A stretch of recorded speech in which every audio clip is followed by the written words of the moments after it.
Now, voting for the top 5 officials in the KwaZulu-Natal ANC is underway, with the new leadership expected to be announced later tonight. The influential chairperson position is now a two-horse race between incumbent Ntsikelelo and Sponiso Duma. For more on the day's developments, we're joined by political analyst Dr. Ntsikelelo Breakfast. A very good evening to you. Thank you so much for your time. It's essentially a two-horse race for the top 5 positions. What are your predictions as the voting is underway? Who could emerge victorious? Yeah, I think Ntsikelelo stands a better chance of emerging as a victor. I'll tell you why. Because him and the outgone secretary, Nduli, they've worked side by side. And there is no way they would have gone to a conference of this magnitude without having done some work behind closed doors. So I think they've got an upper hand. But I guess if my analysis is off the mark, I'll eat a humble pie. The other issue, Paul, that is very symbolic that I've observed is the singing of the song Wenzeni Uzuma. That was very symbolic, because it was an expression of a discontentment by some delegates that maybe the leadership of Ntsikelelo, they did not defend Msholozi the way they should have. I think it's an open secret that Msholozi is very popular in KZN, and I think that popularity, it permeates also even in other parts of the country, maybe outside KZN on a small scale, but definitely in KZN on a large scale. So the incoming leadership will have to respond to the Zuma factor in a way that is circumspect. Otherwise, they're also going to experience the backlash. Yeah, with KZN being the biggest province in terms of numbers and the so-called RET faction wielding considerable influence, how significant do you think the outcome of this conference will be in the build-up to the National Elective Conference in December? I think delegates from KZN in the upcoming policy conference and also elective conference, they're going to be a thorny issue. I think they are the ones who are going to demand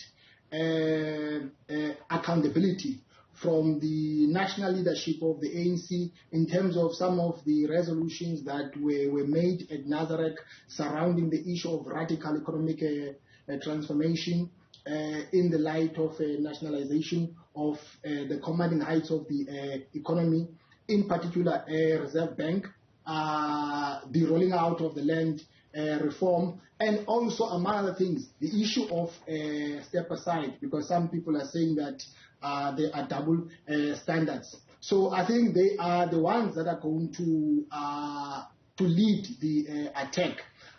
So I don't think that they are going to lose that centrality, despite the fact that there are divisions at the moment. Yes, especially as we know that the province itself, the ANC in KZN, the influence has been waning in recent years amid those deep divisions. How important is the fact that for the first time ever, there is no one from the province in the ANC's top 6? Well, I think that does not sit well with a number of people, given the fact that during the time of Msholozi, I think KZN was very much,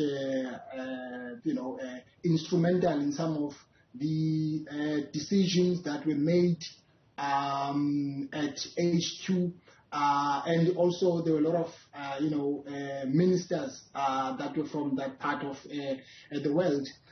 So I'm sure some people, they want to restore the glory of KZN in the politics of the ANC, and also in the body politic of the country.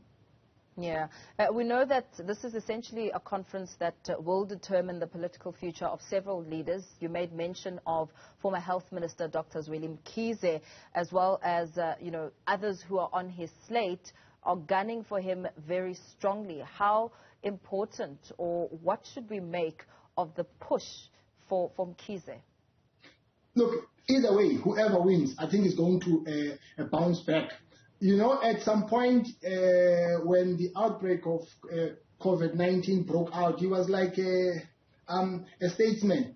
You know, he was the image of, you know, the whole country. But unfortunately, that popularity, you know, lost its momentum because of the allegations. So I think, I mean, this is a golden opportunity for him to bounce back, and I think he is going to bounce back. I mean, there have been many people who have been saying that there's more to this than meets the eye, and that the way the step-aside principle has been implemented is also questionable. So I think he is a force to be reckoned with, and I think he does pose a threat to the incumbent of the ANC. So he is going to be one of the people that will be challenging the president of the ANC in the upcoming elective conference of the African National Congress.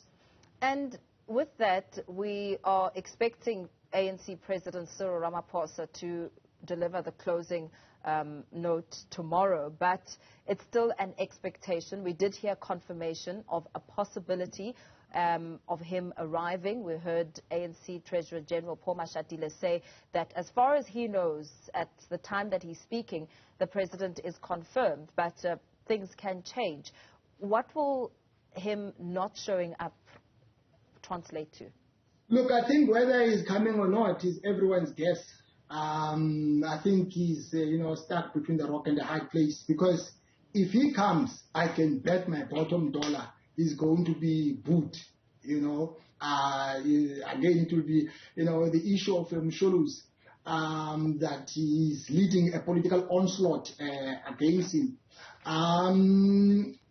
If he doesn't come, people will say, oh, KZN is not close to your heart, blah, blah, blah, or there are no-go areas, or you're turning a blind eye to this province. So, yeah, he's between the devil and the deep blue sea. But if he comes, I can bet my bottom dollar there will be a backlash. Very well. Thank you so much for your analysis. Let's leave it there for now. Political analyst Ntsikelelo Breakfast weighing in as the voting is underway for the top 5 leadership at the ANC KZN.